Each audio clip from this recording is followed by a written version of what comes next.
সাংবাদিক ইলিয়াস যখন কথা বলে তত্ত্ব উপাত্ত নিয়েই কিন্তু কথা বলে। সাংবাদিক ইলিয়াস চাইলে কার নারীর ভিতরে ভুঁড়ি, কার বুড়ির ভিতরে নারী আছে, তা সব কিছুই কিন্তু বাইর করতে পারে। তো সাংবাদিক ইলিয়াসকে আমরা অনেকেই চিনি, যাকে আমরা জানি যে অনলাইন ভিত্তিক সরকার।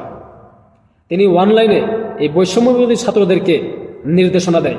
সাংবাদিক ইলিয়াস, পিনাকি ভট্টাচার্য এবং কনক সারওয়ার। তো সাংবাদিক ইলিয়াস যখন কথা বলবে অবশ্যই তার কোনো তত্ত্ব উপাত্ত নিয়ে এবং তার ভিত্তি নিয়েই কিন্তু কথা বলবে, এটা কিন্তু সবাই বিশ্বাস করি। তো সাংবাদিক ইলিয়াস সমন্বয়ক হান্নান মাসুদের নামে যে একটা তথ্য ফাঁস করেছে, আমি মনে করি খুবই লজ্জাজনক একটা বিষয়।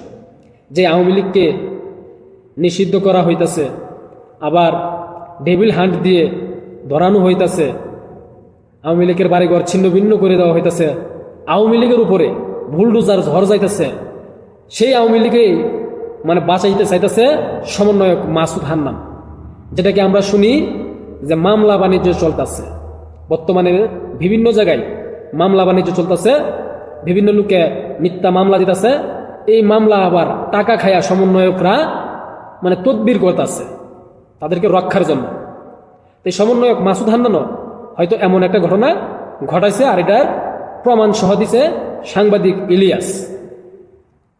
তো চলুন দেখি ঘটনার প্রেক্ষাপট।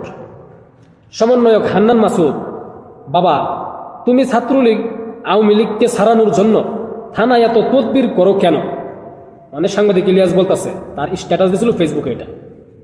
সর্বশেষ বেঙ্গল মুর্শেদের জামাইকে ছাড়াতে ধানমন্ডি থানায় করছো, প্রমাণ সহ কিন্তু দিয়ে দিচ্ছে কোন জায়গায় করছে। আর করো না, ওকে, আর করবার লাগে নিষেধ করছে। গুলশান থানায় আওয়ামী লীগের উপকমিটির সদস্যকে ছাড়াতে যারা পুলিশকে পরামর্শ, অনুরোধ, চাপ দেওয়ার চেষ্টা করেছে, তারাও সাবধান হয়ে যান। একজন ব্রিগেডিয়ার থানায় নিয়োগ ছিল, তাকে ছাড়াতে পরবর্তীতে আরও এরকম করা হলে সবার নাম প্রকাশ করে দেওয়া হবে। পরবর্তীতে যারা এরকম তদবির করতে যাবে তাদের নাম সাংবাদিক ইলিয়াস প্রকাশ করে দেবে। তে এই যে এই মামলাটা নিয়ে কিন্তু নাড়াচাড়া হয়েছিল, এই বেঙ্গল গ্রুপের জামায় যে মামলাটা, এটা একটু নাড়াচাড়া হয়েছিল, কিন্তু এই নাড়াচাড়াটা তার বোঝা গেল কি যে মাসুদ হান্নানই করছিল। মাসুদ হান্নান নামে এমন একটা কথা আসুক, এটা কিন্তু জনগণ চায় না। কারণ সে একবারে জিরো লেভেল থেকে বর্তমানে একটা হিরো পর্যায়ে আছে, সবার সামনের সারিতে আছে। সমন্বয়কদের সামনের সারিতে মধ্যে এই মাসুদ হান্নানও কিন্তু আছে। কিন্তু তার নামে যদি এরকম অপবাদ আসে যে মামলা বাণিজ্যের সাথে জড়িত, তাহলে জনগণ কাকে বিশ্বাস করবে? যে আওয়ামী লীগকে নিষিদ্ধ করা হইতেছে, আবার সেই আওয়ামী লীগকেই বাঁচাতে সমন্বয়করা ছুটে যাচ্ছে, তাহলে এটার মানে কি? এখানে কোনো না কোনো ফায়দা তো অবশ্যই সমন্বয়কদের আছে। আর সাংবাদিক ইলিয়াস যে তথ্য দিছে, আর সেই তথ্য কিন্তু বোয়া হতে পারে না, কেননা সে প্রমাণ সহ কিন্তু দলিল সহ দিয়া দিছে। গুলশান থানায় যে গেছে, ধানমন্ডি থানায় যে গেছে, এটা কিন্তু প্রমাণ সহ দিয়া দিছে। তো সাংবাদিক ইলিয়াস হচ্ছে একজন অনলাইন সরকার।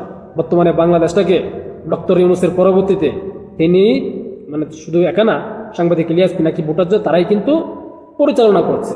তো যাই হোক, দেখা যাক এ বিষয় নিয়ে হান্নান মাসুদ কি প্রতিক্রিয়া দেয়, কি ব্রিফ করে। আমরা অপেক্ষায় আছি, অপেক্ষায় থাকুন। আসসালামু আলাইকুম।